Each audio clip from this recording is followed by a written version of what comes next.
شروع اللہ کا نام لے کر جو بڑا مہربان نہایت رحم والا ہے۔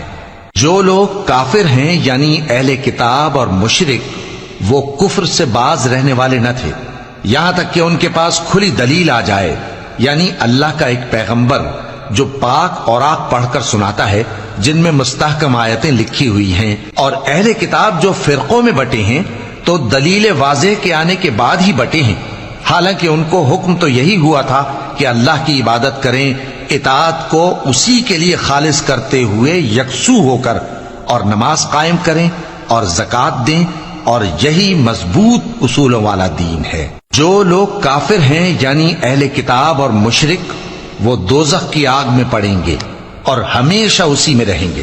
یہ لوگ سب مخلوق سے زیادہ برے ہیں۔ بے شک جو لوگ ایمان لائے اور نیک عمل کرتے رہے وہ تمام خلقت سے بہتر ہیں۔ ان کا صلہ ان کے پروردگار کے ہاں ہمیشہ رہنے کے باغ ہیں جن کے نیچے نہریں بہ رہی ہیں، ہمیشہ ہمیشہ ان میں رہیں گے۔ اللہ ان سے خوش اور وہ اس سے خوش۔ یہ صلہ اس کے لیے ہے جو اپنے پروردگار سے ڈرتا ہے۔